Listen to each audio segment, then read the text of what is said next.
Greetings to you all, the regulars of this program and newcomers. We're pleased to welcome you to this session, which is really a continuation of the previous session. Last 3 weeks ago, we discussed the election, the post-mortem of the election, and concluded the meeting with a petition, which petition is now nearing 80,000, Tony? What's the latest figure? Something Tony? like that, yeah. 80,000, which is quite formidable, at least as an expression of public opinion, and in particular, people's expectation that something must be done about this failed election if this country is going to move forward. Today, we're looking at the election following the condemnation of it all around, except in the ruling circles of ZANU-PF. And we want to see how he can progress. First and foremost, how to get the petition to the chair of SADC organ. This is Ichilema. And then how we can organize ourselves in a manner designed to put pressure, more pressure on SADC, the AU, the various bodies, the international community in general, towards some kind of concerted action on Zimbabwe. Namely, which is our main preoccupation, to get a dialogue on Zimbabwe going. A dialogue between the various parties and civil society about how to move this country forward towards a comprehensive political and economic settlement. A lot of noise is being made about our suggestion about transition authority, but that's our suggestion. But it need not end up in that way, because as we have said, what we want is the eminent persons to come on board, and out of their consultations with Zimbabweans at home and abroad, perhaps the consensus does develop as to how to move forward. We know that on the side of the state, a lot has happened, which tends to render things more or less fait accompli, but I don't think that it's anything like that. We know the plan behind that, but it need not be, because basically there is no way, and we won't allow a situation where we forget and put aside these very negative reports on the election. I want to say also that we don't want to be tied down to the SADC report in particular. We were all here on election day. We've been, as you know, looking at the process since August last year, the electoral process, and we had already reached a conclusion that the elections were unlikely to be free, fair, and credible. So we would like to say we're experts in our own right in terms of the observations we have made about the election. And about election day, well, anybody who was here remember what a fiasco. Especially the delay of ballot papers by design, and as yet we don't know what the circumstances or the consequences were of that process. But when with Harare being 1/3 of the total voting population in Zimbabwe, you can imagine why the system focused on Harare, especially the very dense polling stations around Harare and other urban areas. So today we have Tony Rila, our partner in crime. We're working together on this electoral process, the audit thereof, and we've been pushing the idea of transitional authority since 2016 with great difficulty, very few buy-ins. And we are not, it's not cast in stone. We are flexible, just that we need to get the country to move forward. And if people have some ideas, why not? Let's discuss them. Then we have Mujozi Mutandiri, who's doing a fantastic job at SALO in South Africa, and who led a delegation around the region last week. It would be nice to hear from him what impressions he got in SADC. I got a hold of him when I was in Angola. And as I said earlier, Mujozi has been very involved in the Zimbabwe process out of South Africa.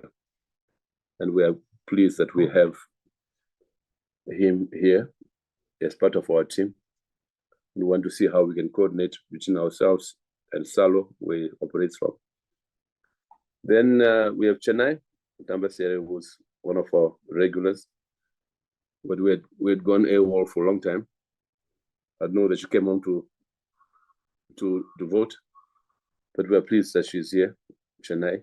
Chennai will also be reflecting on the economic implications, possible economic implications of this failed election in Zimbabwe.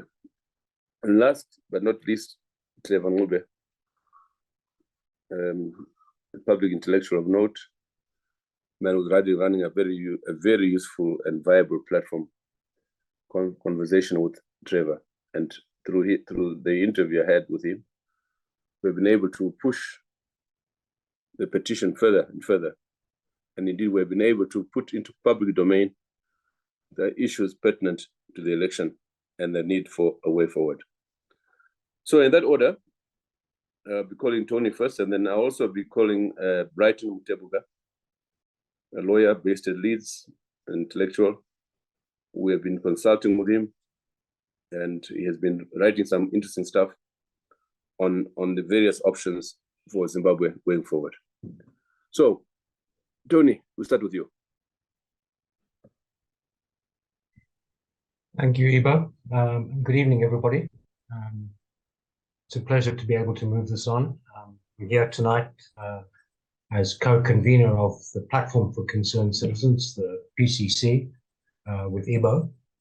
And I would like to frame the discussion around the petition. I'd like to share my screen on this, if I may, Robert. Can I go ahead? Yep. Yes, you can go ahead. Right. People can see that, huh? Can you mute me, Yeah. please, Rob? Mute me.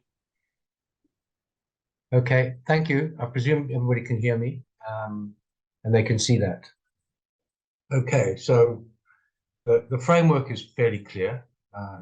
Elections condemn what should SADC, the AU, and the international community do. I want to start with a little bit of background to the petition. Ibo was raising it. Back in 2016, an analysis done by Ibo raised the possibility of a coup and the inability of the government to reform. He posed the notion of a securocrat state. And so at a meeting that we all had, we raised the issue of a proposal for a soft landing. Our position at that particular time was that Zimbabwe was heading for trouble, and the most important thing right now was dialogue heading up to a reform process. That was the original NTA process. And as Ibo said, didn't get much traction. In fact, it got a lot of abuse, continues to get a lot of abuse. People think that this is a political platform for people to push their political careers. Far from it. This is a response to a national crisis. What followed, as we all know, was the coup in 2017, a new dispensation, and quite clearly no reform, political or economic, and a flawed election in 2018.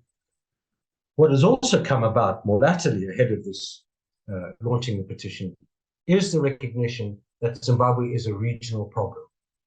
Said quite bluntly by Joachim Chisano, leading the Debt Relief Initiative.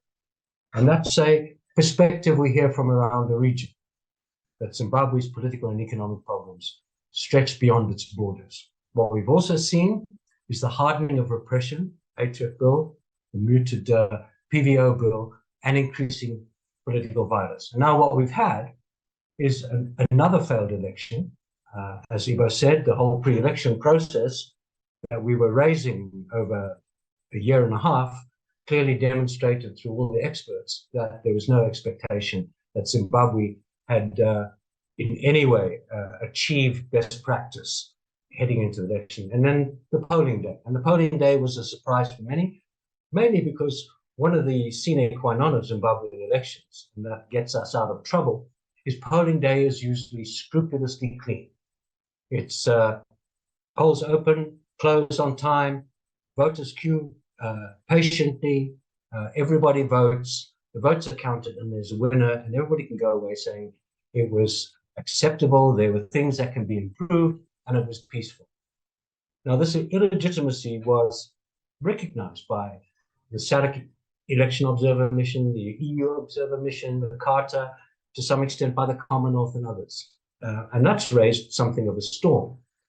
And you have to point out, and it's validated today, this was not a peaceful election. There are two reports come out today, one by Zimrat, the other one by the Forum, and these reports show, as many other reports, as for example ZPP, they show that this election was not peaceful. And it's quite clear from the reports that are coming out that the post-election period is not peaceful either. So what are the implications of this? So this is going to get unpacked. I'm not going to go through this in any speed because I want to get to something more substantial. International re-engagement is going to be problematic. We've already seen actions by the EU. There's some indications that the Commonwealth process is not going to be quick. It's going to be very slow. There's the very serious issue that the debt relief strategy may be moribund. It may be completely dead, or it may be seriously damaged. What will the US do on lifting or moderating Zedera? What about the IMF, the World Bank, the Paris Club? Debt relief is a serious problem. And then the probability of continued economic decline, more migration, et cetera. And I hope Chinai will be able to reflect on these particular points. And there remain the fears about continued repression and political violence. So on the basis of that, we said right at the beginning of the year, this is a Lancaster House moment. The country's in chaos, and the region agrees that it's a problem. So will SADC essentially deal with the crisis right now? And I'll come to the point about why they should, or will they wait for the next crisis? And that next crisis might not be another election. It may come way before the 2028 elections. So what the proposal is very simple. We've said for 8 years, the ruling party is unwilling to reform, unwilling to contemplate ceding political power, and elections will not solve the problem. So we propose a solution in this petition. The establishment of an eminent person tasked with negotiating the establishment of a transitional government composed of political parties and other groupings. As Ibo says, the framework of what that transition is clearly what is in the negotiation. Those negotiations, however, must be broad-based, including political parties, civil societies, churches, labor, women, and everyone else. We do not wish, and I think few Zimbabweans wish, another elite pact as happened in 2008, where the two leading political leaders disappear for tea in Constantia, and they come back with a deal, and nobody's had any input. This thing, given the extent of the crisis, must be broad-based.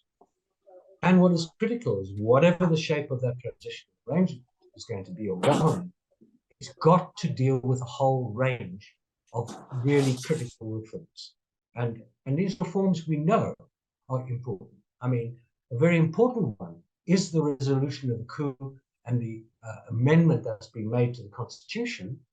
And the effect of that amendment is that we now have a constitutional clause allowing the military to intervene in civilian affairs. This is ridiculous. No decent democratic country has a clause that says the military may interfere in civilian affairs when they believe it's necessary.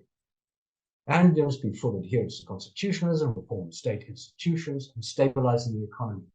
And with a pro-poor emphasis. This is a strong point to make. Zimbabweans are deeply impoverished. Their livelihoods have been smashed. They're living a very, very poor life.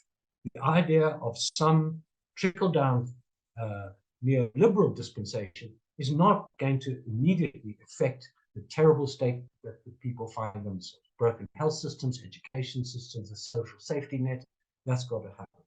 There has to be reform of institutions. And by institutions, people must realize you're not just talking about ministries or parastatals, you're talking about rules, the rules of the institutions by which we govern. Those rules have got to be reformed. And, you know, the president said we need a sovereign fund, and then we obviously, before you go to any kind of elections, a total overhaul of all the election machinery and the legislation, so that at the end of a reform period, we go to an election and we can put our hands on the heart and say there's a winner and a loser, and the loser concedes. Now, the issue is this question about SADC. I mean, I know Ibo made the point that we shouldn't only focus on SADC, but one of the interesting things about this is that SADC has been contemplating this situation since 2010. In 2010, the organ on politics, security and defense, or defense and security, whichever it is, made a proposal for a SADC Election Advisory Council. That was agreed by SADC in 2011. Now, the whole notion of that was to set up a mechanism to deal with conflicts. And those conflicts included elections. And what they had to do was, and they said, and it's all explicit, urge and encourage member states to adhere to the SADC principles and guidelines, right? Rigid adherence, best practice, that's the best practice we expect. And to also encourage them to adhere also to international best practice, right? To get them to strengthen and consolidate the capacity of electoral bodies in the SADC region. Well, here's a good example today that nobody had any confidence that the Zimbabwe Electoral Commission was in fact enhanced and its capacity consolidated. What we saw was a failure in the election. And to get them to uphold and respect the independence and autonomy of electoral management bodies. Now, all of these were anticipated in 2010 and codified in 2011. They then developed quite a complex conflict prevention strategy that basically says to facilitate and add value to preventive diplomacy efforts, inclusive of multi-stakeholder dialogue facilitation, trust and confidence building measures, and building and support the establishment of institutionalized national mediation efforts. Now, the process in SIAC is to engage pre-election and post-election. And if you look at those principles, and I encourage everybody to do it, SADC right now is in a sense tasked with doing what it said. If it didn't do anything pre-election, now is the time for it to do something post-election. And what that says is there is a conflict in Zimbabwe right now, is a serious conflict. And that's recognized, and therefore they must engage that conflict. That's what they're supposed to do. So the question I'm raising at the end of this, and I'm just about done, is the big question: will Zimbabweans be able to hold SADC to its obligations? Or is this just another well-meaning but irrelevant SADC policy document? We're flush across the continent and SADC with very, very good instruments that can actually make a difference if they're implemented and people have the political will to do that. And the question is, you have the tool SADC, use it. Thank you, Ivo. Thanks, Tony. Just a follow-up question. What are the indications right now in terms of the possible responses by SADC? If you're not on Twitter, but you'll see on Twitter there's been a kind of wrestling match between those of us who say that SADC must take on its responsibilities and have this report discussed, the election issue discussed, as soon as possible. And those mainly from the system will say, look, SADC has no mandate to do that. Then one of my correspondents on Twitter said, if Zambia tries to call a troika, they will shut it down. Well, this desperate language, but the question is really, do we have what it takes in SADC to deal with this conflict situation which has emerged around the elections in Zimbabwe? What's your view? My view is one that I think I made in the discussion a little while ago, is the Zimbabwe problem will get transferred to a SADC problem. And I think that's what we can see is happening. I mean, the first indication is that there was not the polite diplomatic response of everybody coming to the inauguration, right? People stayed away. So did African states stay away. The president of South Africa said it was just protocol, but there are other things to be discussed. So quite clearly, in my view, there's some very animated and uncomfortable discussions going on with SADC about what to do with this. Now, there's plenty of stuff out there where people are speculating that this is turning into a split in SADC between the former liberation movement countries and the other countries, and that it's getting difficult to reach some consensus about this. And I think that's extremely likely. As you well know, the response to the idea of talks about talks has generally, behind the walls, had some reasonable traction, but that will require consensus within SADC. So unless they can resolve that, the problem within SADC is acute. And I think the expectations that we felt earlier on, that they would not trash their own report, but they would accept it. And in accepting it, they would be obliged to have a substantive discussion about it. And that substantive discussion should take place within an extraordinary SADC meeting. Now, as I tried to point out at the end there, they've raised their own obligations about what they should do, and they've raised the notion of a conflict measure. And the conflict measure, in some senses, is incredibly simple. Incredible simple thing is to start having talks with Zimbabweans about what is the way forward. Now, this would seem a very unproblematic situation, but I suggest the big problem that they've unfolded, and somebody raised that for me the other day, is this is a precedent that faces every other SADC country in the region.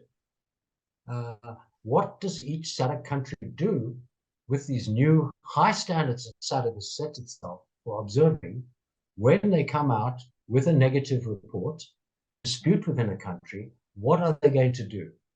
And I think in the past, what we've seen is SADC has a very low propensity to take any assertive role and any kind of interventionist role, even of a dialogue process. It took in 2008 a really bloody election that nobody could accept in order to get an intervention. And that intervention was an elite pact. So I must say I'm not very optimistic, but I think this is a very unfortunate period for SADC, because actually the eyes of the world are on them. They, in order to encourage the world to see them as a responsible and politically well-governed region, are now in the process of having to say that we don't accept the implications of our report.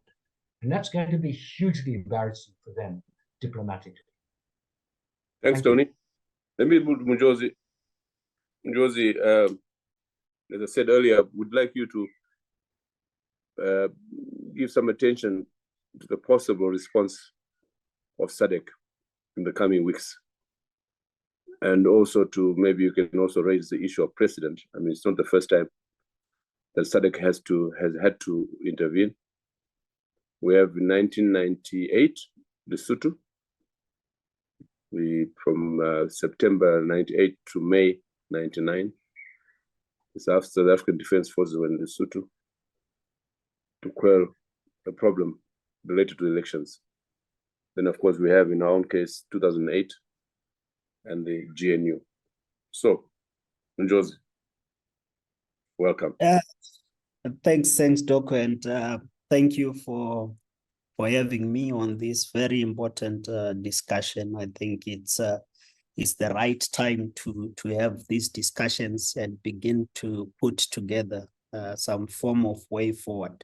As we have seen in the past, SADC in most cases threatened to act on a particular issue through different raising different hopes and expectations, and then allow the pro-democracy movement or momentum to sort of demobilize. I think we saw that with Swaziland 2021 after the massacre, the June massacre.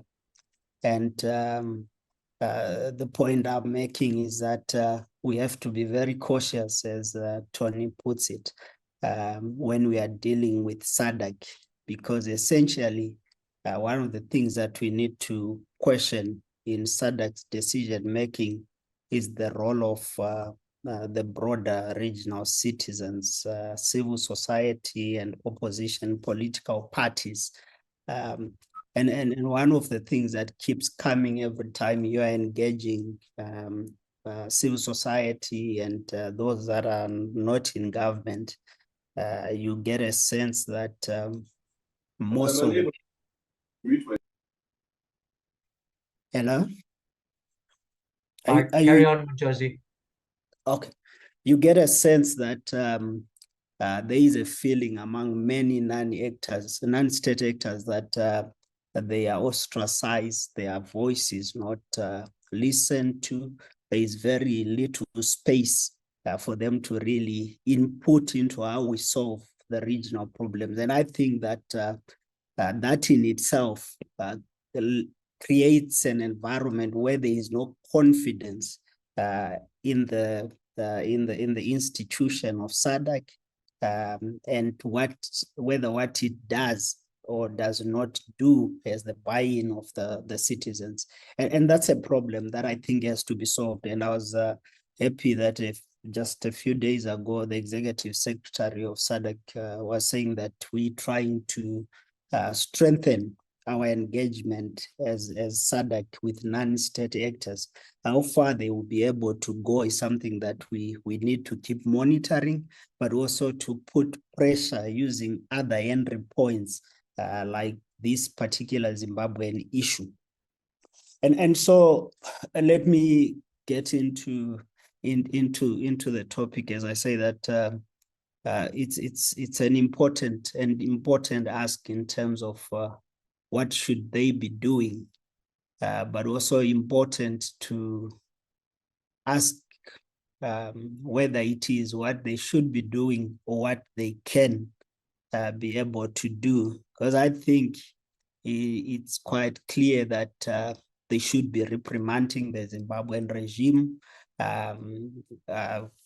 clearly highlighting on the basis of the report of the observer mission they sent themselves. They should be able to raise concern around what came out of that and trying to get a clear way forward on how Zimbabwe intends to resolve the challenges. But that's very different from what they can be able to do. We have learned that SADC doesn't speak very loud when they're engaged on issues of conflict, peace, and security.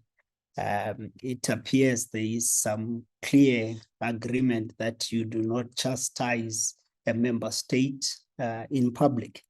Of course, ZANU-PF has a tendency of disregarding this approach, especially when they feel that they are not being supported or someone goes against what they think is right. So to be able to understand what the region is saying, I think you have to read between the lines and try to decipher the whispers and say, okay, this could be the message. But I think at the moment, from my observation, the region is clearly divided in terms of there is no no consensus, but you sense growing frustration with the Harare regime and the failure to resolve the long-standing Zimbabwean crisis. I think many times we're focused on what South Africa, Namibia, Angola, and Mozambique have said and not paid attention to other member states in SADC, those that are viewed as the small countries. And so it becomes difficult to really gauge where SADC stands. But it is critical from time to time that we continue to do a balance of forces analysis within the region and see where we stand. But clearly from what we saw after the 23rd of August, I think the message from SADC came in possibly two different ways. The first one is, again, Tony touched on that, is that the SADC statement in itself, which is a rarity, something that has not happened in the past, that we have a statement that is so clear, but not clear in terms of saying new things, but reaffirming and confirming what the actors on the ground have been saying for the past 1 year, for the past 5 years, that unless and until we address these particular issues, we are likely to go into yet another disputed election. So for a first, but especially in the Zimbabwean context, of course, removing the 2008 runoff, SADC has been able to pronounce, and their pronouncements have been in line with what local actors and those actors in the region who have been working on the Zimbabwean issue have been raising for a very, very long time. What this then says in terms of the message is that there is a shift in SADC on the agenda of deepening democracy and salvaging some electoral integrity, particularly around the issues of elections. And these attitudes are expressed a lot in private discussions with diplomats in the region, with government officials. You get a sense of the yearning for deepening of this democratic culture and practice, but also challenges on how do we start to meaningfully put action that ensures that we move in that direction. So the entry points have been a challenge for many countries in terms of how do we rally the region behind these issues, because every time there are issues of differences, you begin to see a lot of governments invoking the sovereignty aspect of nationhood.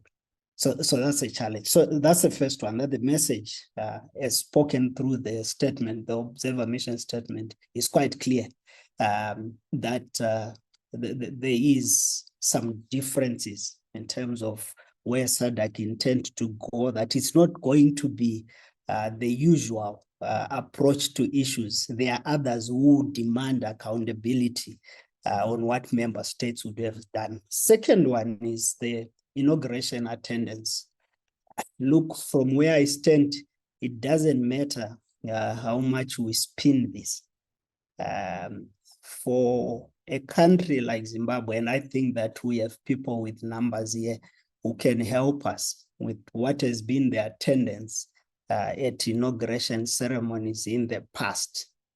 And the idea that most heads of state were uncomfortable with being part of an inauguration post an election that has been adjudged by their own observer mission as having failed to meet the requirements not just of the SADC principles and guidelines governing democratic elections, but that they fell short of our own domestic legal requirements and frameworks. I think that that's a clear message that came from the region and beyond, that we are uncomfortable. This is surely not what we should be doing moving forward. So in a nutshell, the message, in my opinion, from the region is that, and as I say, they reaffirm these things most of the time in private discussions and all that, is that we understand the Zimbabwean story and its complexities. But there seemed to be a suggestion as well that they are limited in terms of what they can do to be able to intervene. But they also understand, and I kept hearing this a lot in the past 1 year or so, we have been working on the region, that in many of the member states, Zimbabwe has long ceased to be just a foreign policy issue. It is a domestic issue, and I think this will be amplified and pronounced loudly in South Africa's 2024 elections, that the issue of Zimbabwe will become a very important election issue. In Namibia, sometime last year, I had one government official ask me, have you been able to take a tour of Windhoek? And I said, yeah, I did. And he was saying to me that it feels that without a doubt, Shona has become part of their official languages, because as you pass through their streets, you likely to, and that's just testament that the Zimbabwean question is beyond, not just because, of course, they have foreigners, but because when Zimbabweans are in these countries, they stay with communities, they narrate their stories, they give reasons why they are here in these countries and not in Zimbabwe, and people begin to understand and appreciate the Zimbabwean question. And the question you posed for this dialogue is, as I said earlier, what should SADC and the international community be doing? And I try to say that what they should do and what they can do might be two different things. And this question is difficult to answer without really looking at what we should be doing internally as Zimbabwean. Because the difficulty is that the peace and security architecture within the region has sort of historically been interpreted to define the absence of peace as the presence of dead bodies in the streets. So as long as, and the Swaziland example, we saw the cases you raised on Lesotho, and our own 2008 case indicate that that historical precedence poses a challenge to the urgency with which our regional body has been able to intervene and been able to take control, to be proactive. There's been very little appetite to be proactive until a conflict is fully blown. But to attempt to answer the question, Ibo, I think that diplomatic responses on their own will not be sufficient to resolve the Zimbabwean crisis.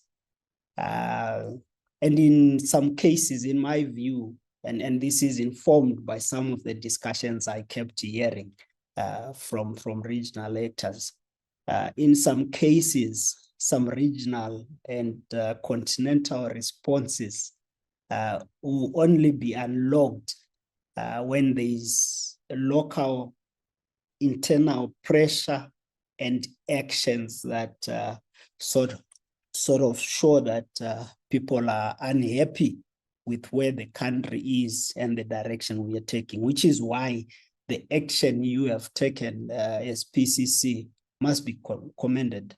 I think it's important for people to engage in a number of constitutional legal actions, petitions, as you have done with the PCC, are really important.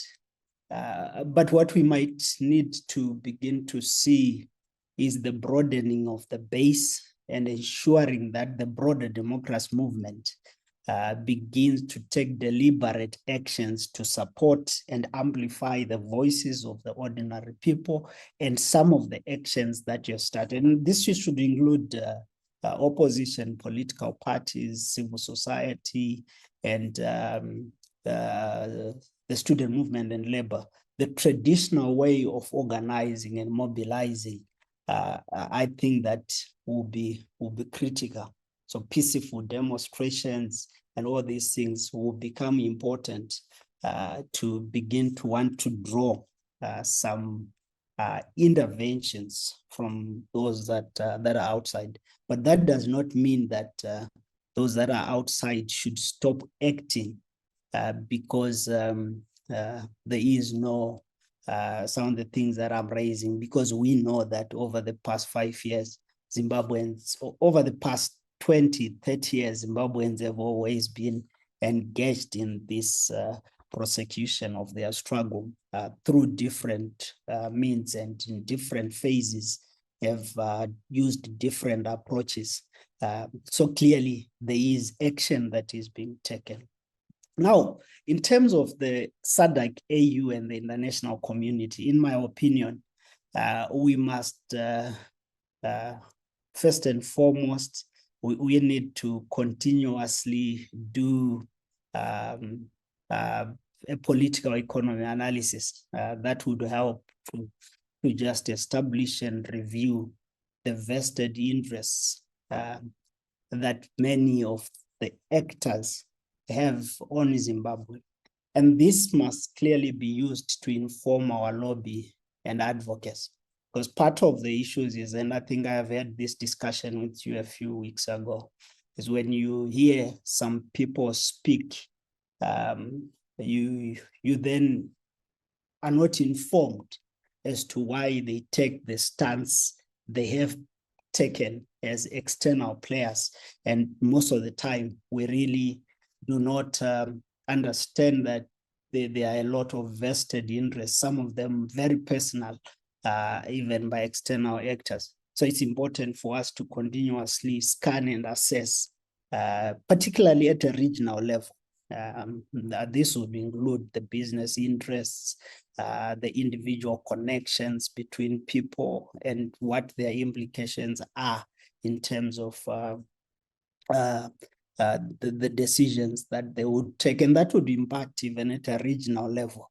As I said earlier on, that most people, even within individual member states, key actors like opposition with a lot of representation in parliaments, civil society, they always feel that the decision that their governments take to SADC are not informed by their views. There is no reason to really just hear that as a decision without any mechanism of trying to hear the views of the citizens. I had a meeting earlier on, and someone was telling me that when South Africa announced at the SADC, at the BRICS meeting, that they have increased, they've incorporated a few other things. A lot of people that are in the space were a bit unaware that that was going to happen. And those are some of the things that I think are important in terms of assuring citizens and building confidence between institutions, regional institutions, and the citizen of the region. The AU and COMESA final report, I think, will be coming out possibly before the 23rd of October. And I think that's an entry point as well, in my opinion, in terms of keeping engaged with what they do, but I'll tie it with the SADC report and processes that are clearly, I know that you said we mustn't rely on that too much, but I think that it's an important entry point for any form of dialogue for Zimbabwe. The report must be able to help us invoke the post-election mission.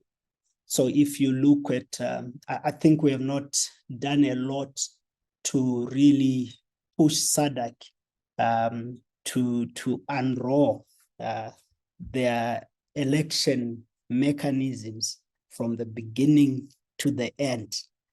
Because like if you look at the SADC strategy for the prevention of post-election conflict, you see that clearly, even after this report has been given, there are a number of mechanisms that should be happening.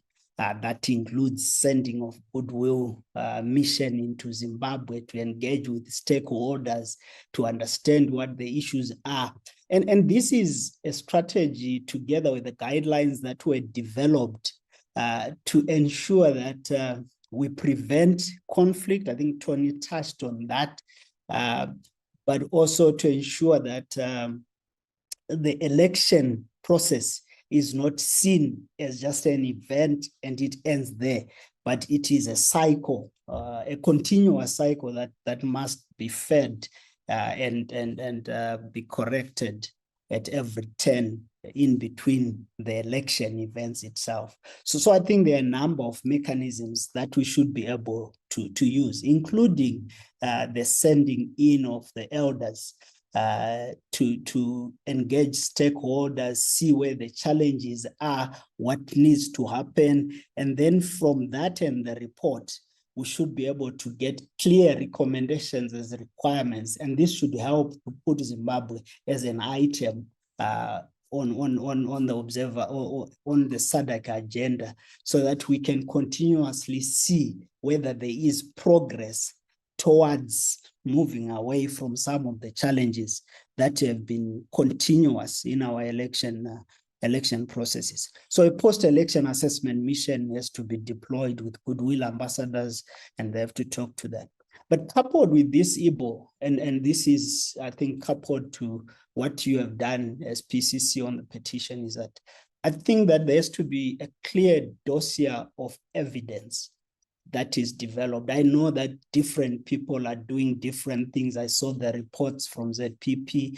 I saw the reports on the post-election violence and the violence that has been happening from 2021 to 2023, indicating that actually instances of violence have been on a linear increase from June 2021 until June 2023. And of course, the report doesn't touch on what happens after that. And this would clearly dismiss the assertions that we have been seeing and hearing from many people, including what the president has just said, that the UN, that the election environment was calm and peaceful. And those narratives, I think they can only be challenged by evidence. And the importance for me of a dossier, which again would help people understand more what exactly is happening in the region, in Zimbabwe at a regional level. And my last point would be the importance of harnessing solidarity within the region, and ensuring that regional civil society and other non-state actors, as well as opposition political parties, the broader pro-democracy movement in the region, gets as much information of what is happening in Zimbabwe, and of course, the same with other hotspots in the region, and begin to organize themselves to act and lobby their own governments, putting pressure where we are able to find some leverages. And I know that there are many people that are engaged in that process, from Angola, Namibia, South Africa, and Zambia were engaged in that process of sitting down with their governments and say, Zimbabwe has been a challenge for the region for too long a time. Can it be that we can be able to find a lasting solution to these things? And clearly a lasting solution means that there is need for dialogue. There is need for two things as the last point, last point, two things. One is that Emerson has to, the president has to realize that legitimacy or illegitimacy will be a challenge for the next 5 years. And the implications are that it will be difficult to go it alone. But also, I think the main opposition and civil society and many others have to realize that it will be almost impractical under these conditions to gain state power through an election. And that these things combined simply point to one thing, that Zimbabweans must sit down, dialogue among themselves, and put a clear way forward on what needs to happen. And this then is supplemented by the regional mechanisms and actions that can be taken from outside. I think I'll end here, Ibo, and yeah, fine, we'll come back to you. Let me move on to Chennai. Chennai, take up. Thank you.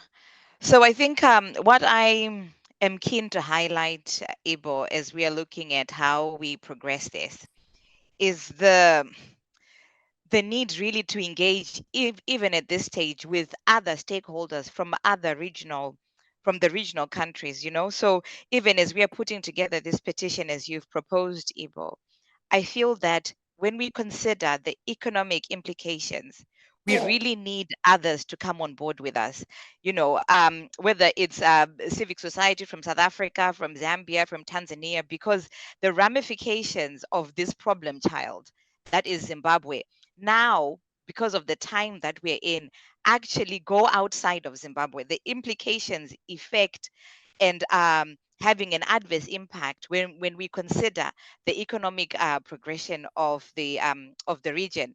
So I'm going to use two key reference points here that were made by President Chisano and also by Dr. Edesina when they were talking to us about the debt resolution framework back in May, just a few months before the election. So President Chisano says, Zimbabwe's situation is hurting the region. The crisis in the country is having terrible consequences for the region, as Zimbabwe lies at the heart of Southern Africa. Many regional infrastructure development plans, including roads, railways, and power transmission lines, have been brought to a standstill as they have to run through the country. The continental free trade is also undermined by the situation prevailing in Zimbabwe.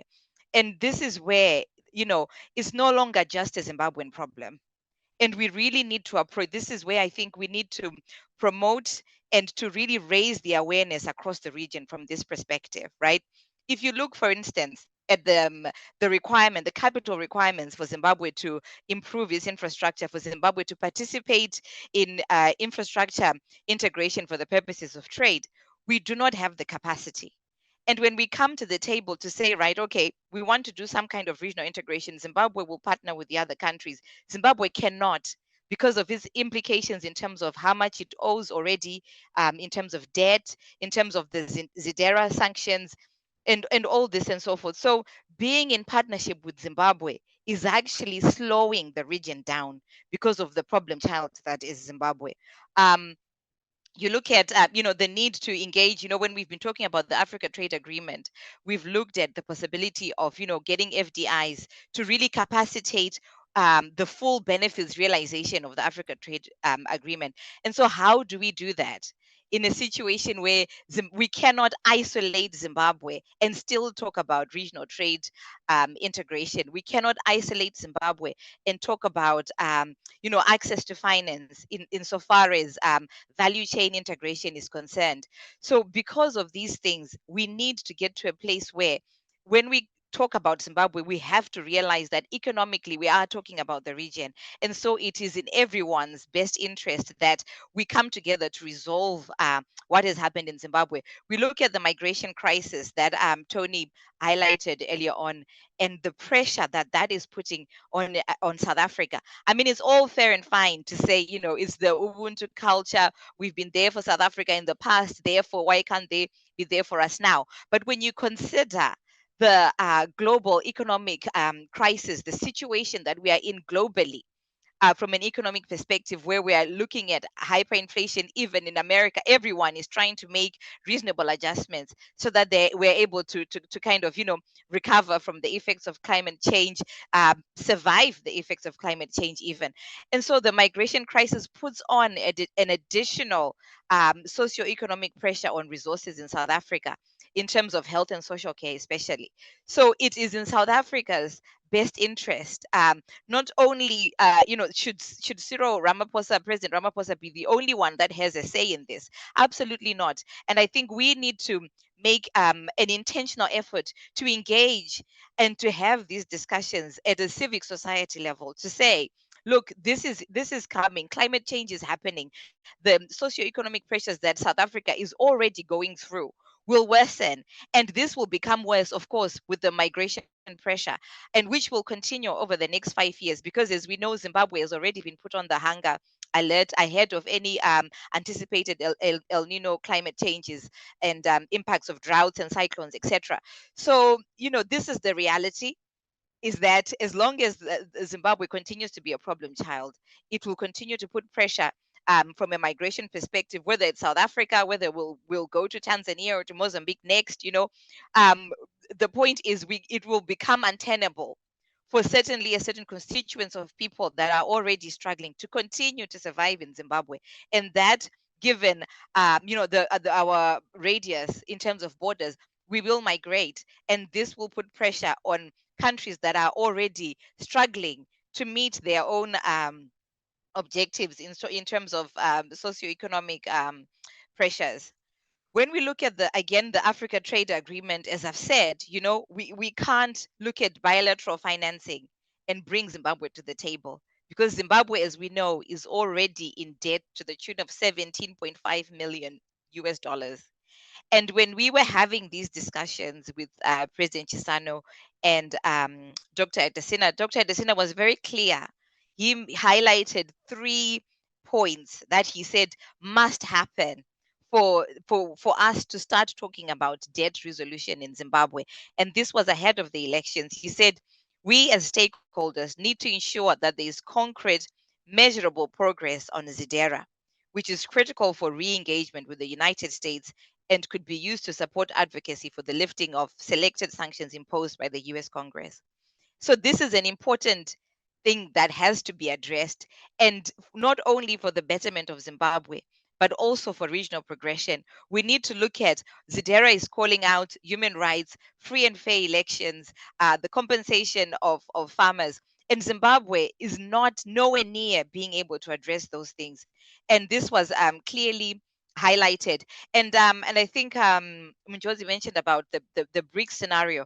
So we, you know, when I've been to South Africa at the airport, you can see quite a lot of propaganda, I would call it, around the BRICS, the idea of BRICS. You know, there's a real strong push from the South African government around BRICS.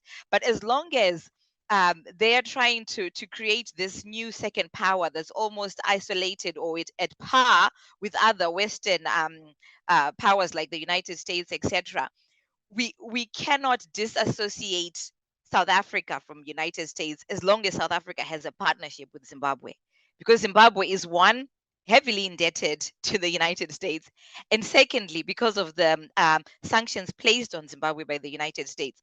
So, you know, so there's a lot of new things that are nuanced around what is happening in Zimbabwe. It's one thing to say there's no challenge in Zimbabwe, it's an internal problem, we can fix it. But really and truly, when we look underneath that bonnet, there are so many things that cannot move forward as long as we've not fixed the situation in Zimbabwe. Dr. Adesina also highlighted, he said he wants to make an appeal to development partners to work together on this proposed structure, which can help leverage markets to fund compensation without additional debt for Zimbabwe. So this is an appeal for goodwill. It's an appeal to say, if we are satisfied with governance reform in Zimbabwe, we will use goodwill to help leverage the capital markets so that they can help to alleviate the debt problem in Zimbabwe. But as we know, goodwill, absolutely, it follows reputation, right?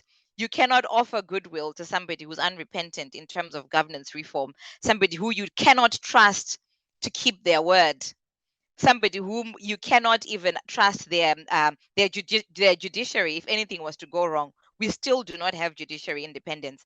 So this lack on our part to move forward has, like I said, an intrinsic impact on our regional partners. He also said the people of Zimbabwe and the international community will be watching very closely. The full weight of re-engagement with the international community will depend on this. It will also depend not just on the election, but the entire electoral process that guarantees a credible election. And really, this is where the whole thing comes to a halt. We were full on, let's do something about the Zimbabwe problem. Let's address the Zimbabwe debt scenario. But a critical dependency to that was the success of the elections. And at the time in May, Mnangagwa gave his word. He said, I can guarantee that there will be free and credible elections in Zimbabwe. He didn't mince his words. So when we are now in this situation where clearly that was not the case, clearly the international community that was called upon to watch very closely did. And so in terms of how we then continue with this conversation, can we continue with this conversation? Where does that leave? That's precisely where I want to intervene. Does the debt restructuring remain on the table? Because I heard some noises from people like Chisano, say, notwithstanding the problems attended to the election, that the debt restructuring remains on the agenda. What's your view? Well, it can remain on the agenda for sure. But insofar as taking it forward, we've taken quite a few steps back. Because the dependencies that were laid out in order to move it forward have not been met. These are the critical success factors. But is it possible to overlook those? Is it possible? Well, no, we can't overlook those because Chisano is making noises to the effect that, first of all, he was the first to bless the election. He said there was nothing wrong with the election. If also because he wanted to keep the debt restructuring exercise on the table. But what in your view have you been able to pick up from Adesina, for example? Well, we cannot take this forward. Not to mention Americans. Americans are very clear. Well, this is what I was going to say, because when you look at the 17 billion debt, America has a huge say in that, because we're looking at the Paris Club, we're looking at the World Bank, outside of perhaps other more amenable partners. Though we should talk about that separately in terms of the debt owed to China, etc., because most of that debt is actually coming to a point where the resource backing element of it is starting to kick in. So when we look at the discussion on debt, it's all fair and good, but we don't owe President Chisano. We owe this money to bilateral creditors such as America, such as the Paris Club, such as the European Investment Bank, and etc. So insofar as words vis-a-vis what is actually viable, what is feasible, is that we cannot address. If this money was all being owed to President Chisano, then perhaps we can say we need to take what he's saying and as gospel. But insofar as there are still people to be paid back their money, then how they interpret. Is it impossible to pay them back? Zimbabwe seems to have a lot of surplus, talking about the level of corruption, level of illicit financial flows, and so on and so forth. Can't you imagine, especially on the back of the claims by Emerson Mnangagwa that elections were free, fair, and we just heard him at the UN, elections were free, fair, and credible, peaceful, and so on and so forth. You can see that he's trying to create a platform to keep the discussion going. And can you rule out the possibility of truly putting the cents together and paying off some of these people? Is it possible? It's not possible. We can't pay our domestic contractors at the moment, Ibo. We are owing for a lot of the infrastructure projects that we've done. Traditionally, what we have done with our borrowing has been to borrow from A to pay B. You know, we've never actually generated any productivity. Like we've had these discussions on this platform before from what we borrow. So, you know, that would have to be a very big magic wand that Mutili would use to generate 17 billion. Plus, when you consider the arrears element of it, and in any case, I think this was tried before by Chinamasa, if you recall, where he decided to gather all the pennies and try and pay off a small chunk of our IMF owings. Was it back in it would have been around 2015-16, and that gave us the start of our currency crisis, because it's one thing also paying the debt off and another being able to survive whilst you're doing it. So we cannot do this alone. We cannot do this without some of the things that President Adesina was talking about around private sector financing and accessing the capital markets. So we cannot do this in isolation. Is the first point. The second point is it has to get addressed because of the implications on the regional economic integration. Zimbabwe cannot come to the table with the situation persisting as it is. So, it has to be addressed. If President Chisano is saying we need to carry on the conversation, he's absolutely right. But the place from which they start is a few steps back, because the critical dependencies that were laid out have not been met. Conditionalities, yes. So what's your conclusion? Where do we stand? So Back to the future? my conclusion is, as we as a people try to move forward, we need to recognize that the problem child is no longer just a local Zimbabwean domestic issue. It has great ramifications in terms of the region being able to move forward, in terms of the ratification and really the drive behind the Africa Trade Agreement, is to see us as a continent survive by our own means. And we will never be able to do that for as long as Zimbabwe retains the position that it is in today. So as you develop this petition, and as we kind of come up with these actions, my challenge to us is that we need to get more regional focus. So even these conversations that we're having, we need to bring in other, our counter organizations in different regional countries. We have to look at this problem together, because it affects Zimbabwe, but it affects the rest of the region as well, just as much. Yes, we'll come back to that. I'm sure it's one of the conditionalities attendant, and one I would like to get maybe from other participants here, how they see this developing. It's a major factor. Indeed. Let me move to Trevor. Trevor, I hope we haven't delayed you too much. I'm still there, Ibo. You can hear me? Yes, I can hear you. Fantastic. I think the two presentations that have been made, are right on point. But I want to focus us on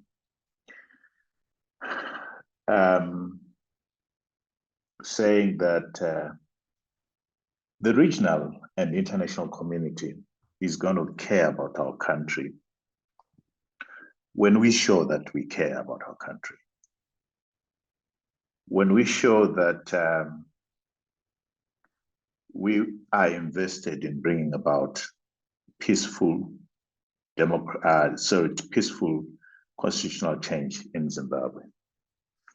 And I also want to commend you, Ibo and Tony, for this initiative that you've started, the petition. And I saw somebody on the comments, Ibo, saying it's only got 38,000. I want to say the petition is on two platforms.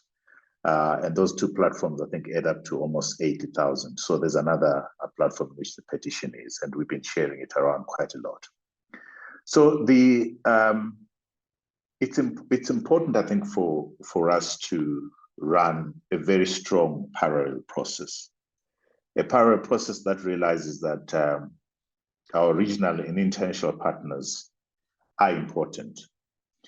But our regional and international partners are important insofar as they come in to support local efforts.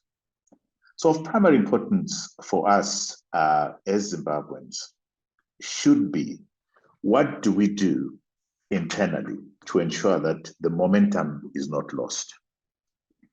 We are not fully in control of what SADC does. We're not fully in control of what our other international partners do. But we have a lot of leverage in terms of what we do as citizens. The effort, I think, for me, ought to be focused around creating momentum, colleagues, that touches on civil society, that encompasses and broadens the participation of civil society, churches, unions, the business community has to come on board. The business community can be conservative, want to be on the sidelines until they see that their interests will not be jeopardized by their participation. But it's important that they be reaching out to the Zimbabwean business community. Women, students, has been said. I think we really need to invest in that to ensure that there's traction within the Zimbabwean borders. It's only when the international community, when the regional partners see that Zimbabweans mean business in a peaceful manner, that we might begin to see some momentum from the international community. If we put too much stock on what SADC does and we don't do enough ourselves, we're going to come short. So I really urge everything that has been said here, Ibo and colleagues, is very important. But I want us to realize that this thing turns on what Zimbabweans do. This thing turns on the international community and the regional community, SADC, seeing just how serious Zimbabweans are invested in a peaceful change to what has happened in this country. And in saying so, the initiative must be civil society based and civil society broadly defined, unlike what we've seen in the past. So this is civil society that might have felt slightly excluded from being active, both by the ruling party and by the opposition. Let's expand our tent as far as civil society is concerned, to include, as broadly speaking as possible, participants to ensure that there is momentum. I think it's Chennai who spoke about Zidera. Let's remember that to get the American system moving as far as sanctions is concerned, it's not going to be an easy thing. Look at Cuba. Cuba slowly, the Americans watched as Cuba was slowly dying. That's the international community. As far as SADC is concerned, I think all the misgivings that have been pronounced around SADC's commitment to Zimbabwe, the fact that they are compromised. It's a group of people that leaders that have shared interests, and they are not likely to move as far as Zimbabwe is concerned. I think it's very important for me. That shines the light, Ibo, on what do we do internally. So what does that mean? I think that means really deliberately extending the petition and the content of that petition to the churches, to the unions, to business communities, to women, to students, to other political organizations, not just the main opposition, really to get the traction and to get the momentum that makes the international community and the regional players realize that we mean business. And what we are saying, colleagues, is that as Zimbabweans, we feel the pain. As Zimbabweans, we concede that our country is broken. And what does that mean? It means the poor are suffering. Our economy is not performing. Jobs are not coming through. It means that our national institutions have been personalized. Parliament is dysfunction. It means that the military and the police and the intelligence have been privatized. It means that there's been a dislocation, for instance, of the constitution. Do we care about Zimbabweans, as Zimbabweans, about those things? If we care, then the momentum ought to be much more than we are seeing at the present moment. And the reliance must not be on what SADC does. The reliance must not be on what on what the Americans do. The momentum should be, the focus should be on what are we doing as Zimbabweans. So I really want us to focus on that. What do we do as Zimbabweans to ensure that this situation, because right now in Zimbabwe, as I was saying, sharing with somebody, it's as if it's business as normal. And what you're hearing, people are leaving. I'm going away and I'm leaving the country and that kind of stuff. We should not allow that to happen. But my contribution at this moment, Ibo, is to say, we must not depend solely on what SADC does, on what the international community does. We must invest our efforts on what we as Zimbabweans do to get to a point where finally there is mediation, finally there is an all-round conference that involves all the Zimbabweans who are concerned about this country. Like I say, in a number of places, the political parties that we have that participated are a minority when we put together the majority of the interests of Zimbabwe. So it's the full weight of all Zimbabweans coming into this. And I think the responsibility lies with us to share the seriousness of where we are as a people, that it's us that the world expect to act. If we don't act, it's not a priority to SADC or to the international community that Zimbabwe is where it is right now. I'll stop there at the moment, Ibo. No, thank Trevor. That's very profound. How to extend the base, how to extend the petition, how to mobilize the totality of civil society at home and abroad. And this is one of the factors that we're discussing today. And I just want to bring in Brighton and Mutebuka from Leeds. We've been engaged with him in this process. Brighton, can you take up from where Trevor left off? How to mobilize a civil society that looks paralyzed at the moment? I mean, it's one thing to see that, say, the opposition party looks paralyzed, but I think that the civil society as a whole looks so immobile.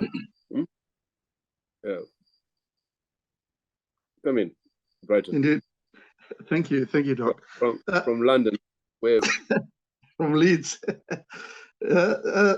Thank you for giving me the platform to participate and share my views.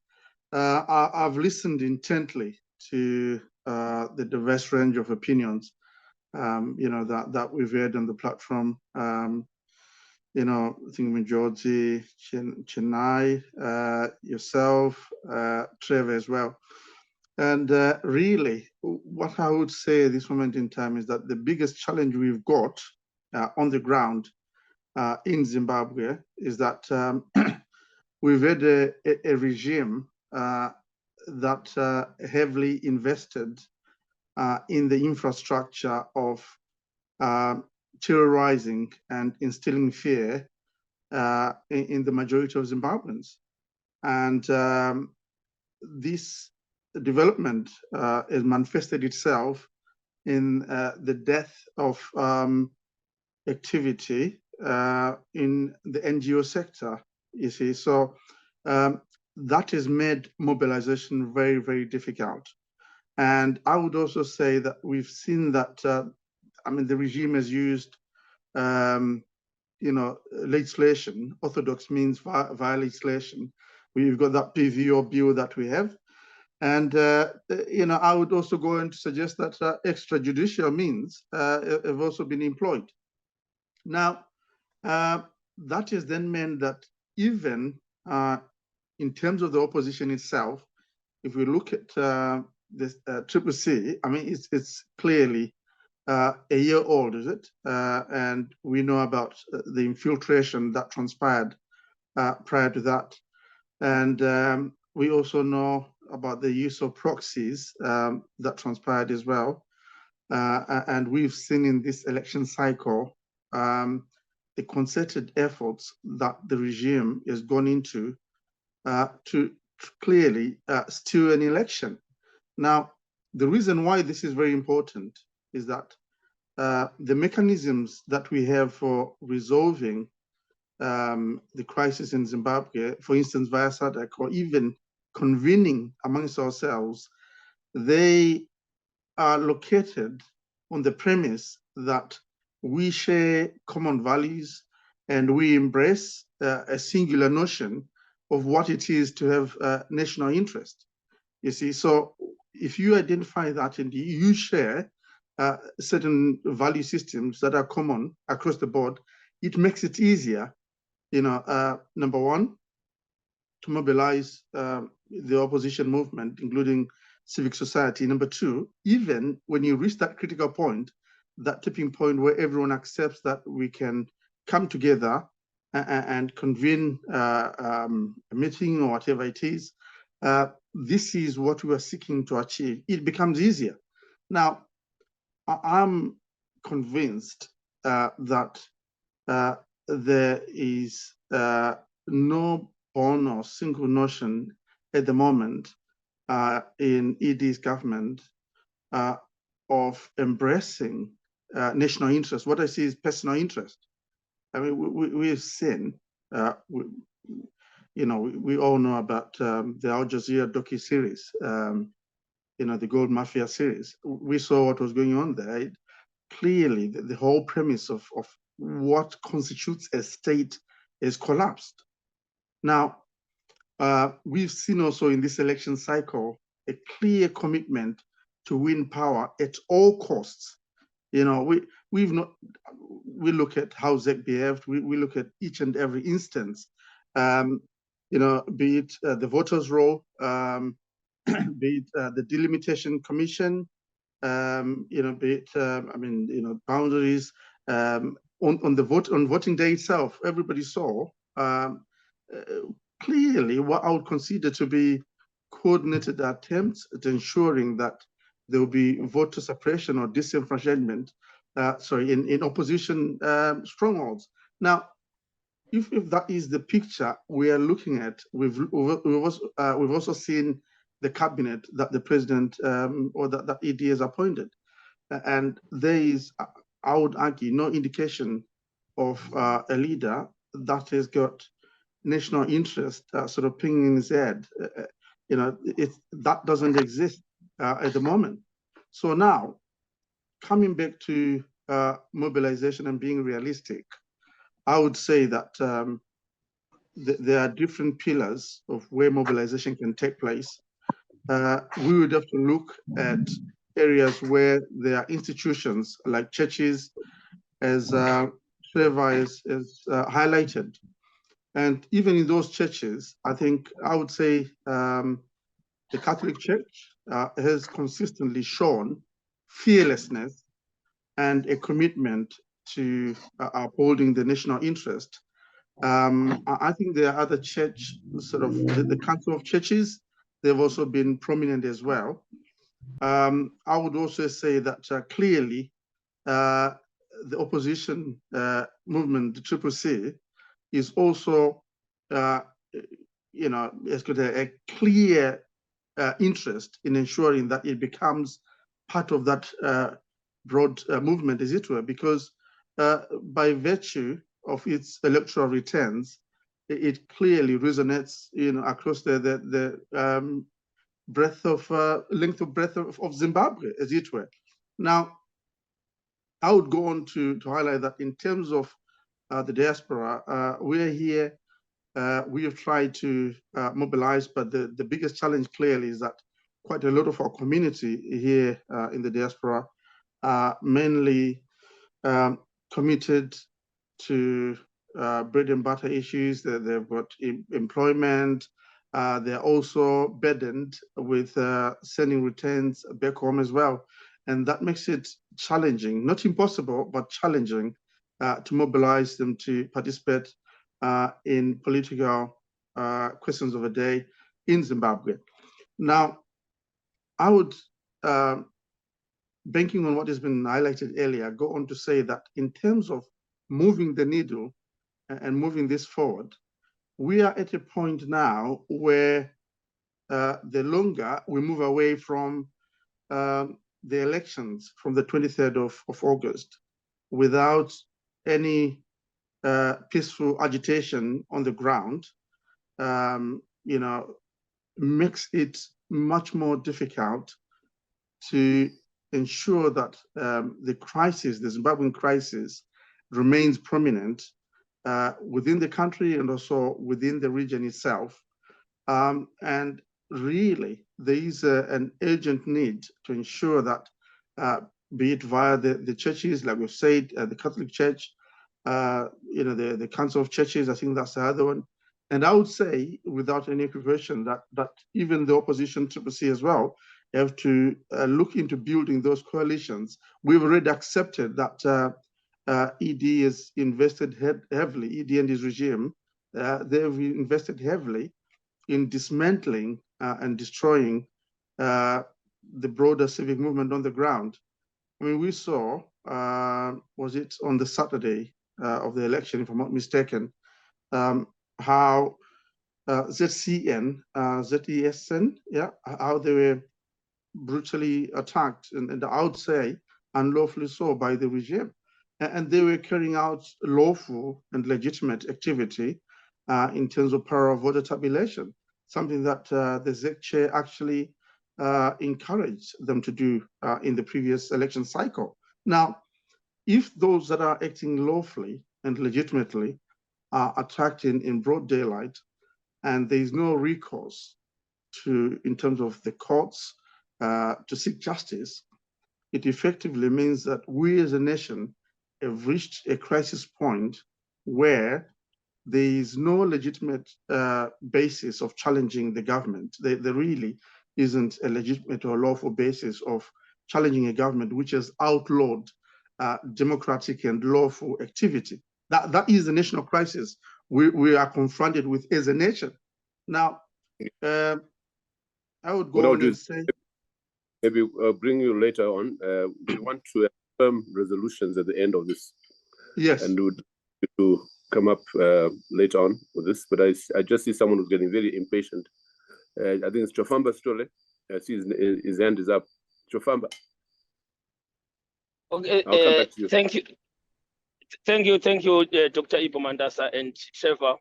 I also would like to thank that maybe this is one of the biggest steps that you take forward to help the people of your caliber and Trevor and all the people, Chipo and everyone, who have been spoken before me. But I think there's one thing that we have to do in terms of the mobilization. If we tend to forget the influencers, the big influencers or the public pullers, like the political parties and civic organizations like the Catholic churches, I think there is nowhere we can go. Some of the political parties have got a problem, and we have to come to a table with their leaders to maybe to remove that mind of having a political benefit. Well, that is the biggest challenge that we have in Zimbabwe. Whenever you go to the political leaders, these political party leaders, whenever you try to come together with them, they think of their political benefit than the national benefit. That's why you see now in Zimbabwe, there is a divide between the opposition and the ruling party that they can't even meet, because everyone, when you try to bring them together, they think of their political benefit other than the people of Zimbabwe.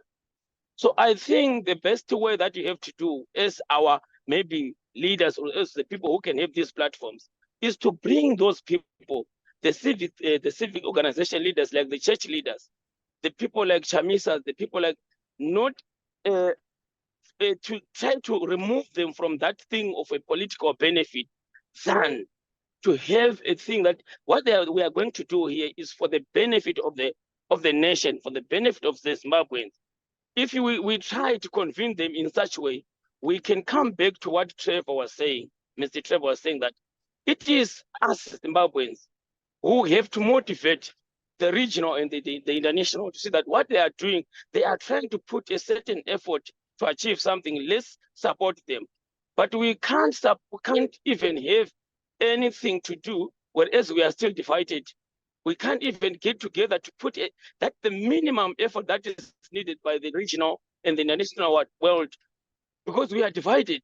How we are divided, some people will just say, what am I going to benefit politically? What am I going to benefit financially? So we have to try to convince our political leaders, civic leaders, that what we want to achieve is not a political benefit, it's for the benefit of Zimbabwe. Then from there, we have to move forward without thinking of their financial benefit as business leaders, but for the benefit of the people of Zimbabwe, because they are the people, the people who are suffering. I thank you. That's what I only want to say. No, thanks let's much. try to do that. That's why we're here. We're here to design a way forward. And at the end of this session, we'll be making some firm resolutions in the same way that we did the last policy dialogue. We ended up with the petition. We want to hear more views on the way forward. Any more hands before I call Tebuka and others back?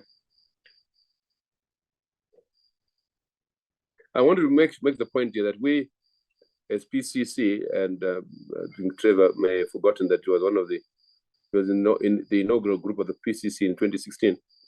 The PCC was formed partly as a mobilizing unit for civic society, non-partisan, because we know and we are aware of many in ZANU-PF who are also concerned about the situation in the country. So as we mobilize civic society, all walks of life, we must not forget that there are people out there. I mean, look at, by their own admission, Emerson got 50% of the vote, or conversely, he doesn't have the support of more than 50% of the population. So we have to remember that the people who are ZANU-PF are there for different reasons, and they are citizens, right? They are also patriots. So we need, as we mobilize towards a way forward for this country, find ways of involving them. I want to say also, we, some years ago, had formed the National Convergence Platform. Massive. It was launched with much fanfare out in Hatfield. But again, it foundered because of no clarity on how we move forward. And we don't want to get in the same spot again, so just too soon. So we need to be very careful how we move forward.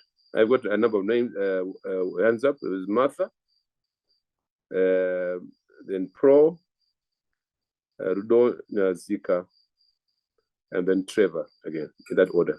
Martha? Yes, thank you. Actually, where I am, there's load shedding, so even if I put my camera, you won't be able to see me. Thank you so much for this platform. I think it's a brilliant platform. I'm reminded of the civil rights platforms that were formed by people like Martin Luther King. They led the emancipation and a vision of where America is today. They became the voice of the people and the nation during that time and far beyond. So I would really say to you, Prof. Ibo, I'm very grateful for this opportunity. It's a platform for a certain cause and ideology to be pursued.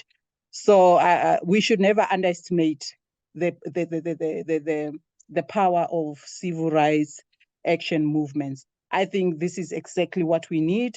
We can mobilize voices to be heard and engage meaningfully. because this is a greater cause. Thank Martha, you. where are you speaking from, Martha? I'm here in South Africa. In South Africa. I'm asking because yes. we really need to be in touch with people like yourselves, and through you, many others out there in South Africa, as we move forward in the next few weeks. We are really serious about the proposals made here by Trevor at great length. I think we need to move very quickly. And so please, sisters, keep in touch with us. Yes, well, we definitely need to do that. We need to discuss a lot of things, constitutionalism, legitimacy, issues of sovereignty, issues of the UN Charter, which gives us our sovereignty and, to the extent to which it's being violated. I've been making a follow-up on this issue. It's quite close to my heart. And having a bit of a background from a legal perspective and other dimensions, I am keen to engage further on this matter. Thank you. We're engaged now.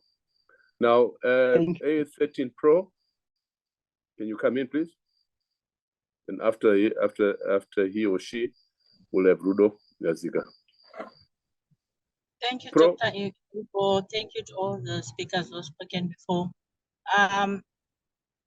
I just want to say I did hear what Mr. Chofamba said, and I think that was him and someone else.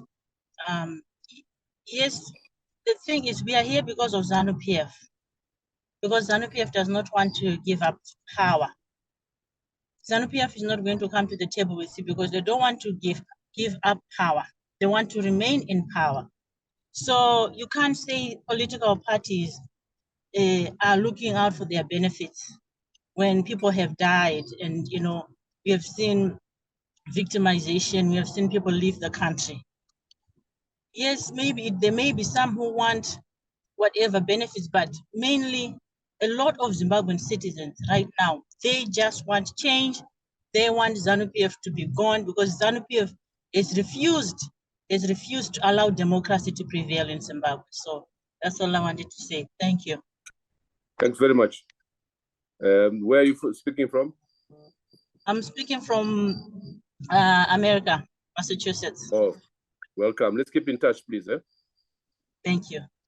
Rudo Yazika. Hi, Rudo. Oh, thank you. I'm grateful to Chennai who made me aware of this platform tonight. And I think my problem is that the vast population of Zimbabweans, ordinary Zimbabweans, really need change. But the fear of the repercussion of being known to challenge the ruling party is really engraved in people.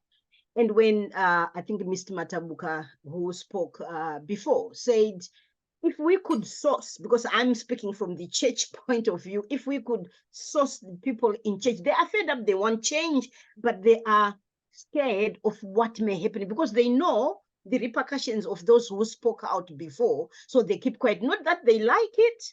And my own people who were talking to me were saying, we were surprised to hear that the opposition had lost the election. So people are aware, but how do we tap into them to mobilize them to say, we don't want this, because of the fear which has been done by the ruling party in the past. People have disappeared, nobody knew where they went to simply because they spoke out on things which they thought were not right. No, thanks, man. Thanks, Rudo. Thank you very much. Where are you speaking from? Manchester. Sorry, I'm speaking from Manchester. Sorry. No, we're engaged now with you. We are engaged with you. Trevor? Thanks, Ibo. Let me lower my hand. Colleagues, and Ibo, after this, I'll have to leave for another meeting, but I'm in spirit with you guys. What we are talking about, good people, is not going to be easy to do. Here is the easy thing to do, and the emotive thing to do is let's go to the streets. Let's protest, and that's easy to say, but that's not what we want to do. I think it's got to be clear to us that our society is here because we are polarized around partisan lines. I think it's important that whatever initiative comes out of this is seen to be non-partisan. It's important to create a space for, well, I think a lot of people say Zimbabweans are not engaged. Why? We need to understand why they're not engaged. There's issues of fear. There's issues of being put off politics by the polarization, by the toxicity, and so forth. We need to create a space where I think psychologically and mentally, a lot of Zimbabweans are. It's a space which loves Zimbabwe, a space which is non-partisan, a space which says, I love my country. I want to be involved in finding the solutions to the problem that my country faces.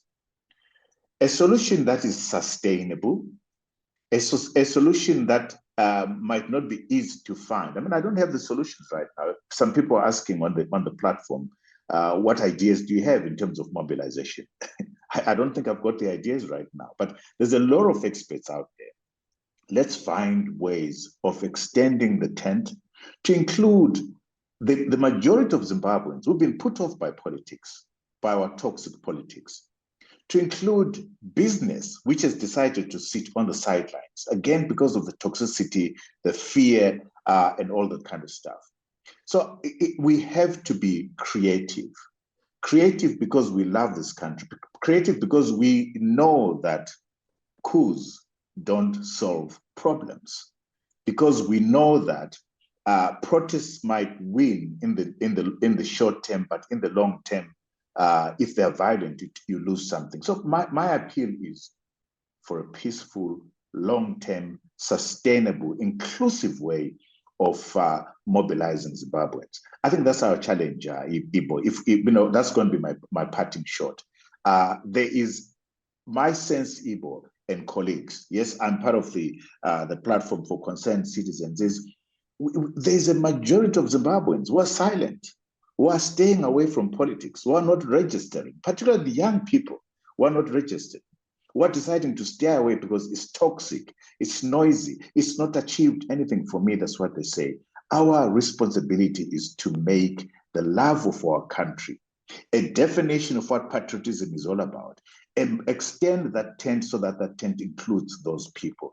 It can be done. It's not going to be easy, but I think that's a much more sustainable way of doing things. So, colleagues, unfortunately, I have to sign off, but I think I love the trajectory of this conversation. So, thank you so much, everybody else, joining and following meetings. Thanks, for leaving us with some ideas of to move forward.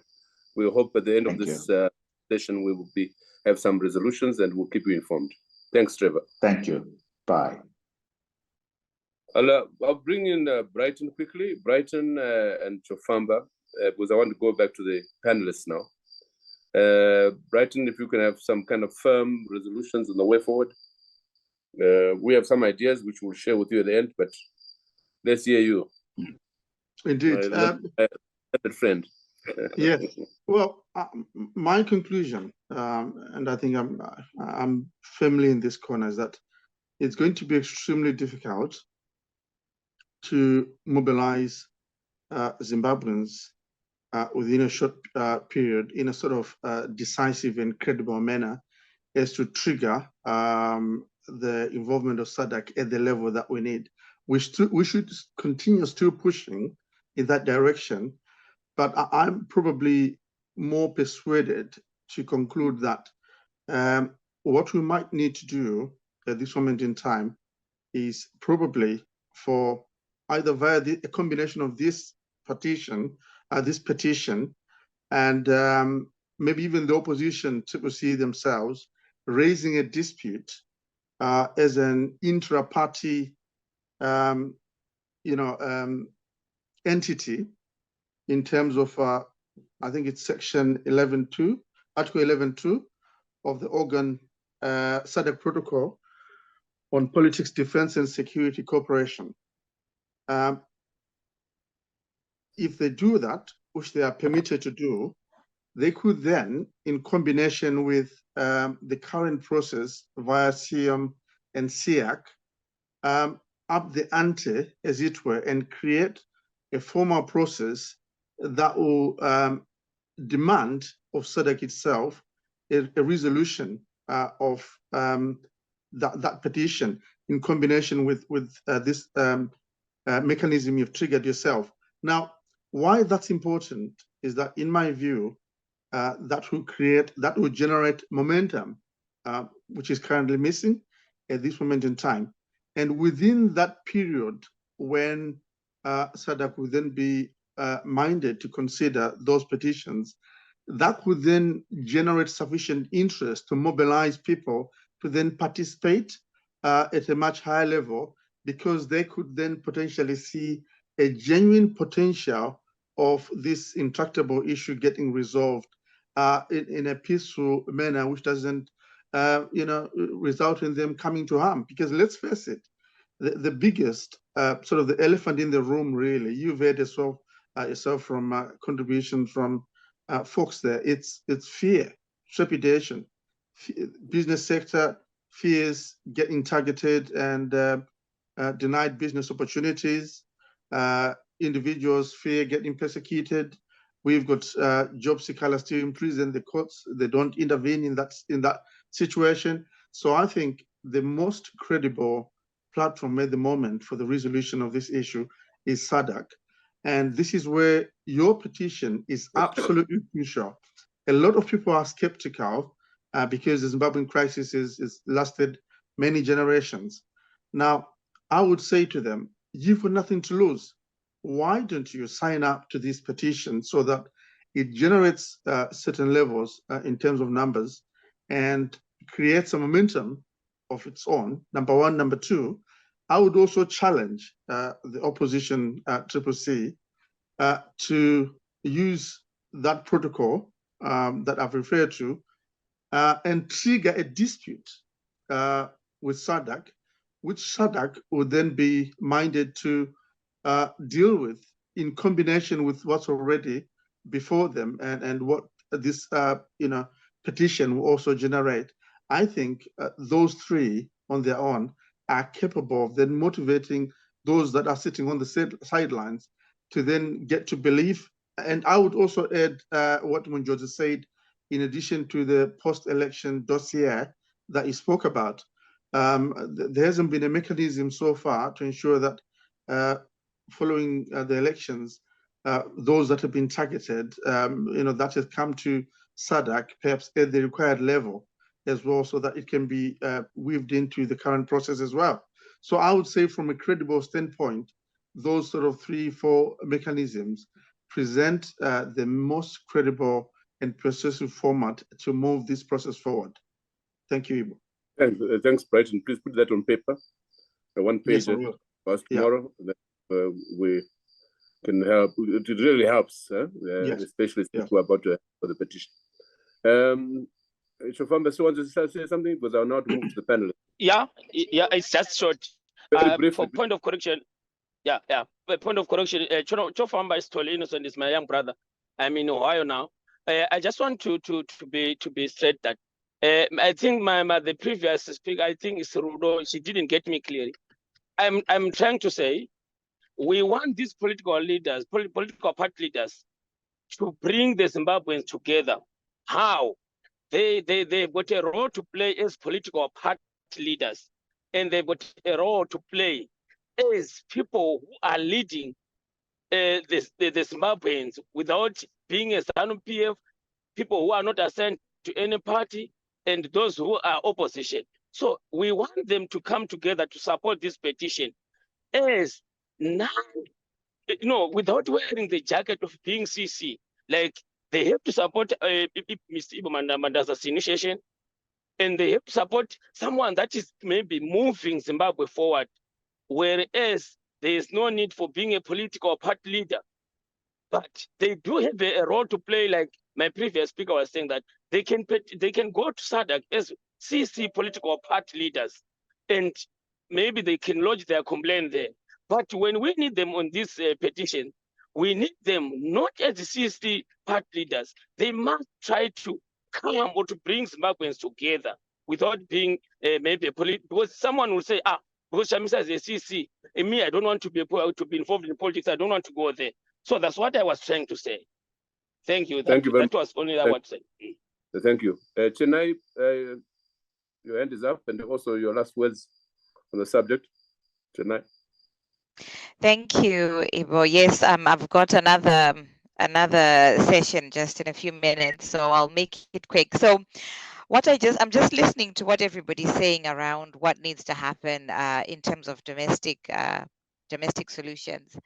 And to be fair to the people of Zimbabwe, on the 23rd of August, people resoundingly, in spite of our history in terms of elections, people came out to vote in numbers, and some people slept in the voting queues until the next day and continued to wait. So we mustn't, as we are moving forward, continue along this line of what are the Zimbabweans doing? Zimbabweans need to go on the streets, and all these. There are good points, but we must never negate what has already happened. Which is the fact that Zimbabweans, young and old, voted on the 23rd of August, and that election was stolen. And it has been recorded as such by various independent institutions. And I think when we move this conversation forward, it must begin there. I think we do this thing where we start to say, well, why is this person not doing that? Why is this person not doing that? You look at the opposition, they ran a series of campaigns across the country to both encourage voters to register and to get the vote out. And those were activities that, what resulted was such a huge participation that observers could not ignore what happened, and they went out and boldly stated the outcome of that election and the fact that it was sham and it was stolen, etc. So what do we do now? I would re-emphasize my point around the fact that this has become a regional issue, and that is the standpoint upon which we need to catapult progress from. What is happening and continuing to happen in Zimbabwe has got several regional ramifications. I've talked about the socioeconomic impact across the region, but also we are in a period of political turmoil where we are looking at coups happening and being rumored to happen across the continent. And for that, Zimbabwe has actually set a precedent of what happens in terms of transition of power following a coup, which is what happened in 2017. And so there is a lot that the region can learn. There is a lot of reasons why I think, Ibo, when we look at the PCC, it should not be a Zimbabwean cause. It should be a regional cause. You should be able to lobby people in South Africa, people in Zambia, in Mozambique, in Tanzania, in Malawi, etc., in Kenya even, to say, look, this is the problem, and this problem is no longer so contained to Zimbabwe. It's got an impact on you, not only from an Ubuntu perspective, but also on your own economic progression as a country. We know the billions of revenue that proper regional integration can integrate that we are missing out on as a region because Zimbabwe needs to get fixed. So I would encourage that as we take this conversation forward, that truly the direction is forward. Let's take it from a position that actually Zimbabweans have resoundingly stated their position on the 23rd and the 24th of August. And that position was then acknowledged and recognized, etc., by the international community. Let's now move it forward, right? Because I feel like sometimes we get stuck in this kind of finger pointing analysis paralysis. We cannot resolve the Zimbabwean situation domestically. We've tried that. You can't get better than a whole election to resolve a domestic problem. We've been there, done that, and that hasn't worked. Let's now take it forward. Let's look at this problem from a regional perspective, because there are benefits to be had across the region if we do. So I think I will leave it there for your consideration. Ibo, as usual, it's been great being on the platform. Thanks for having me, and I will be back. I won't go AWOL, as you said at the start. Yeah, but maybe also put something on paper and send it to us when you have time to I will. reflect. Yeah. Yeah. Thanks, I will. Chennai. Nice to see you as usual. All right. Bye-bye. Thank you. Bye. Thank you very much. Mjozi, your last Doc, word. Yes. thank you so much. And I think that I want to first, as I give you my last words, to say that as Zimbabweans, we have done a lot to try and resolve the challenges we face, including the initiatives that you have put on the table. I think that we, most of the time, have this tendency of beating ourselves and blaming ourselves that we are not doing enough, we are not, we are just engaged in a very complex and difficult struggle and fighting a very determined regime that is unwilling to cede any power. But I think that we must, from time to time, commend ourselves for what we have been able to do and give ourselves positive energy for what we can do. I think that is a way of moving forward. I see two entry points, Doc, as I have tried to highlight in my initial inputs. The first one is that, as you correctly put it, let's try and broaden our base as much as possible. That includes engaging people that are inside Zimbabwe to come on board and be part of this discussion and part of a way forward. But more importantly, in my opinion, we should engage those in the region, both Zimbabwean diaspora, but also regional citizens, to appreciate and understand the juncture we are at as Zimbabweans. And from there, be able to utilize the window of opportunity that exists to make SADC a more effective and citizen responsive institution. I think that's critical for me. Namibia has elections in the coming years, the same as Angola, and we know that their previous elections were almost similar to our elections. And in terms of electoral disputes with Angola, we are literally at the same position. So this could become an entry point into how we resolve regional challenges. And the more we mobilize regional citizens, civil society, and the broader pro-democracy movement becomes important. That's why I think your action points, what you keep repeating, is important. Let's mobilize in Zim, bring as many people to the discussion as possible, but also regionally, let's talk to as many people. I know a number of civil society organizations who will be engaged in a number of meetings, not even Zimbabweans, South Africans, Namibians, and those from